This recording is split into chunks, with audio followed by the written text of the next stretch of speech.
Hey everyone, welcome back to the channel. Today I'm going to dive deep into a topic that I believe all endurance runners should master, and that is how to fuel your body with the right macronutrients based on the training intensity and the training day. And I say that because when I started running, the advice was simple.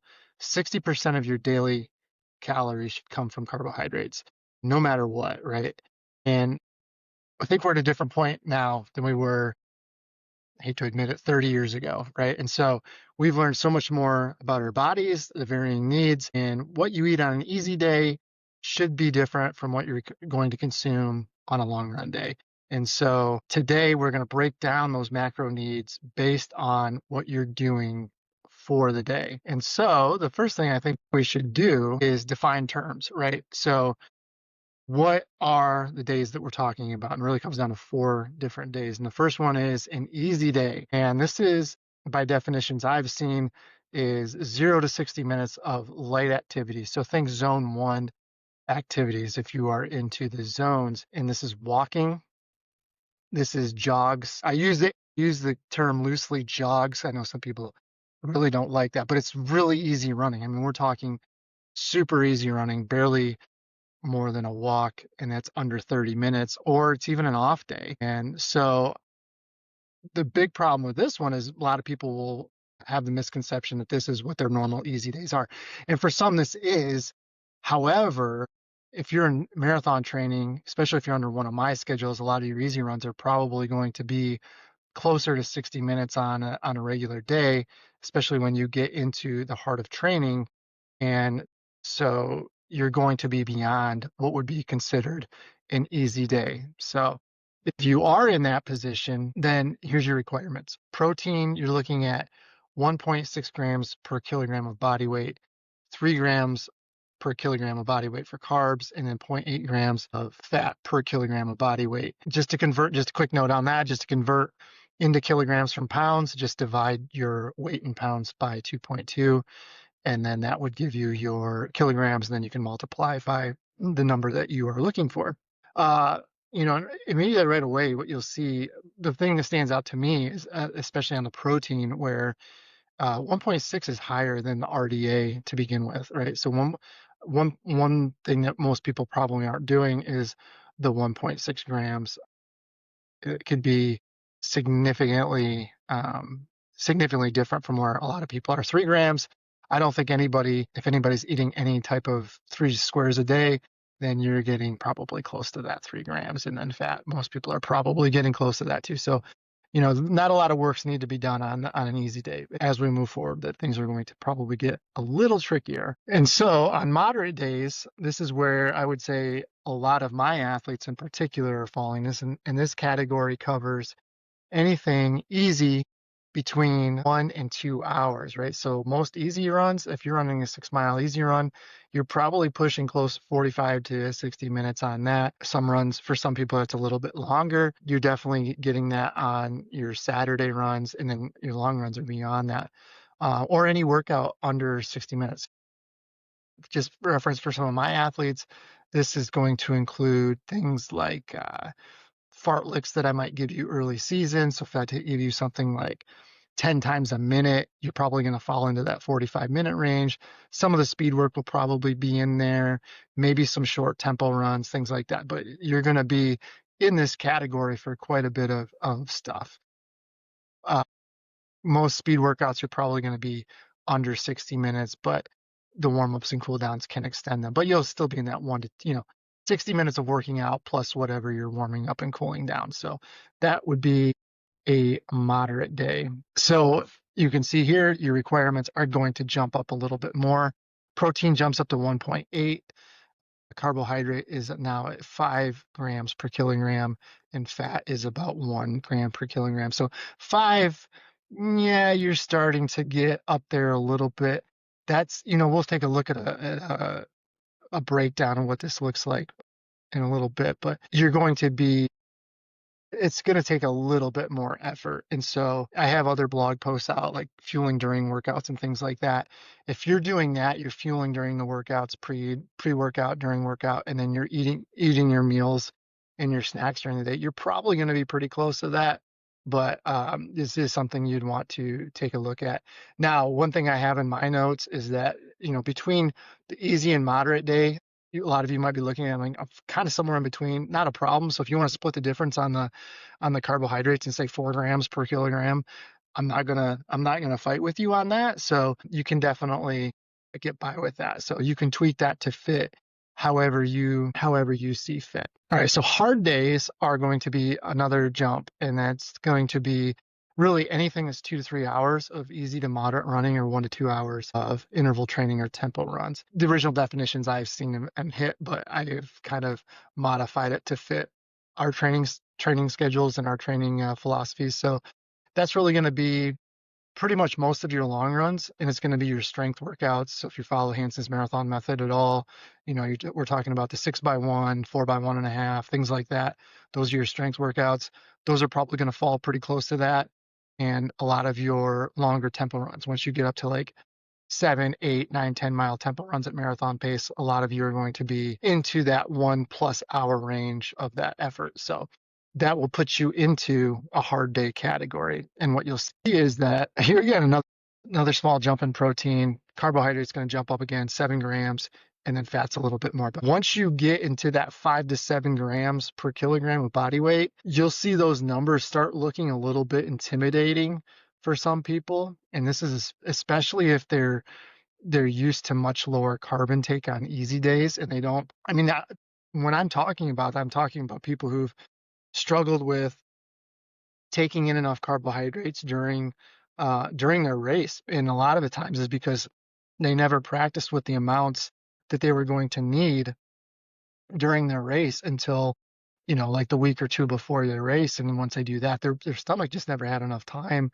to adjust. And what I've also noticed is that a lot of times these athletes struggle with completing a training cycle. They start getting more and more fatigued.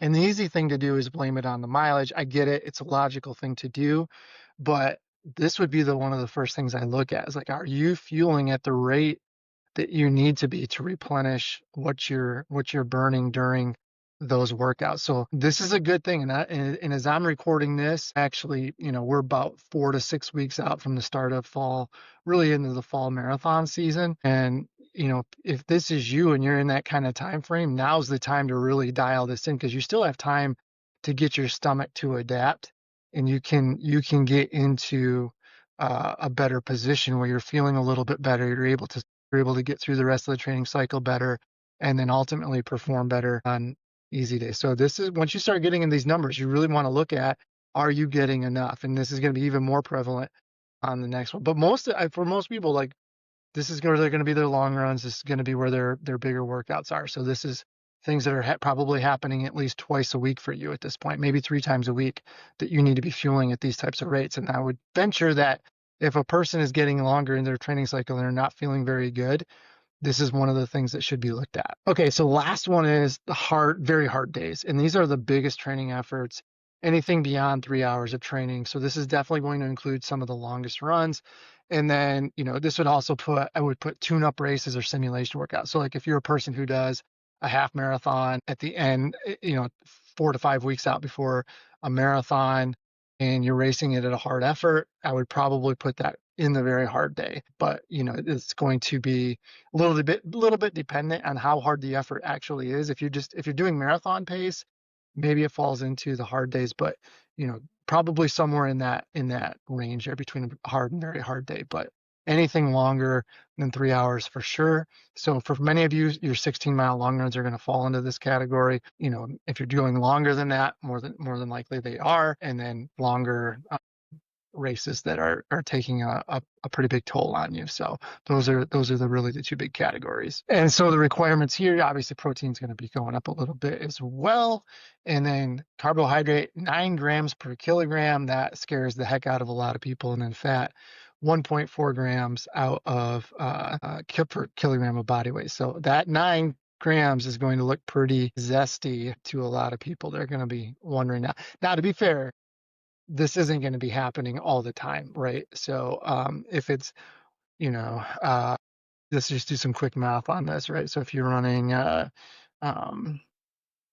16 miles for your long run at 9 minutes a mile. It's 144 minutes divided by 60. You're still only 2.5 hours for long runs. Most of your long runs might not even fit into there either, right?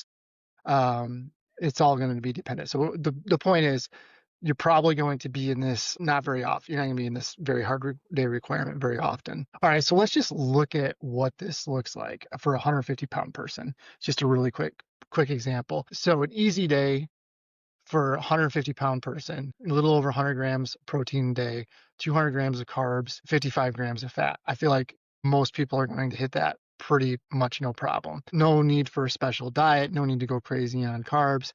Eat your quality meals, you're probably going to be fine. Moderate day, but again, like that, if you're following Hanson's marathon method, that's probably like your Wednesday, and maybe early in the training cycle, you're going to be in that area a little bit more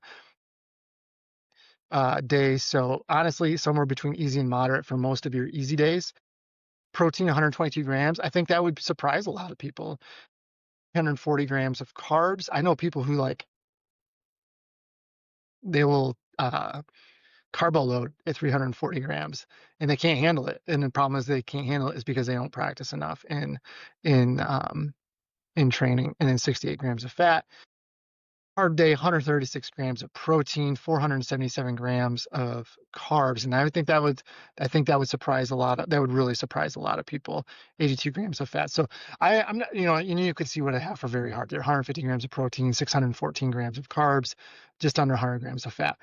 And, like I said, the very hard days, you're going to be in there few and far between, but you got to recognize that if you do a very hard day, that's going to be requirements. But really to put the focus on the moderate and hard, because that's where you're probably going to spend a lot of your time, is that I have other blog posts and I'll make other videos for that. But what's going to make that a lot less scary is if you start getting good at your pre, during, and post workout nutrition. Because if you do that in that workout window, that takes a lot of pressure off what you need to do the rest of the day. And it takes so yes, you have, for the people who are all about, I just, want to eat whole food and all this stuff, that's fine. But if you're taking care of your nutrition for the workout, what you're going to have to try to go above and beyond during your regular diet is going to be a lot less invasive as to what you want to do, right? It's going to be more proportionate. So I guess what I'm saying is that big jump in carbs is probably going to be taken care of if you're fueling for the long run, fueling for the tempo runs.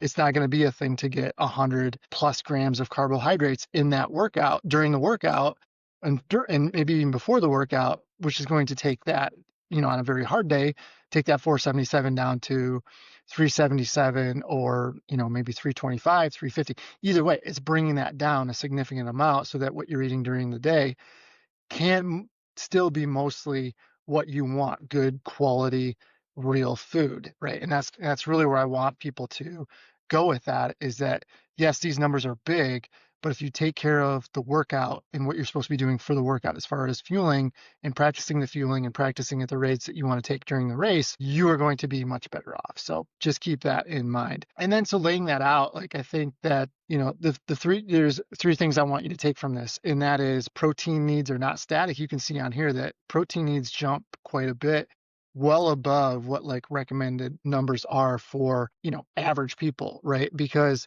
you're breaking down a lot of tissue. And when people start losing weight during training, a lot of times it's not necessarily fat loss, which is what you want to be losing. A lot of it's muscle breakdowns, right? So we need to make sure that we are repairing those muscle needs, especially after workouts and long runs where that muscular damage is going to be the most prevalent. The second thing is that even on lower intensity days, carbohydrate needs are fairly substantial, right? So once you even get into that moderate day, talking about 340 grams, and a lot of people will probably cringe at that, and they'll be a little scared off of that. Now, like I said, if you're running a 6 mile easy day, chances are you're probably between that 205 and 340. If you're 100, you're somewhere in between those two numbers, between easy and moderate. So if you split the difference, you're probably going to be okay. But I know a lot of people will come to me and I will give them those numbers and they'll be like, there's no way. And I think you have to recognize that is, but you're not doing an average thing, right? You're going above and beyond. You're engaging in an activity that requires a specific amount of food or fuel, and you have to provide that fuel to them, or you're going to end up breaking down. And then lastly, on those hard and very hard days, they do look scary. Those look like big numbers to a lot of people, and I totally understand that. But like I said, if you get a handle on that nutrition in that pre, during, and post workout window, you're going to take a lot of pressure off yourself, and it's going to make things so much easier for you the rest of the day. And I'm assuming a morning workout person, I think that would be the best way to go. But, if you're an evening person, it might be a little bit more difficult. But again, it would make it even more critical during that workout window if you're an evening runner, because you've substantially limited the amount of time that you have to go after the workout and refuel those tanks up, right? If you go work out at 6 o'clock in the evening and you get done 7:30, 8, maybe you have a light dinner, but then you go to bed and then you're not doing anything for the next 6 to 10 hours, right? And so you've really stretched that window out where there's no fuel available to repair. And I think that's a critical mistake that people would ultimately make. Again, you really gonna have to time how you're doing things and being able to replace what we're doing here. So, all right, so that's it for now. If you found this helpful, do me a favor, give me a little like, smash that like button, subscribe, keep up to date with what we're posting. I appreciate everybody listening. Hopefully this helps you guys out, and I will talk to you later. All right, see you later.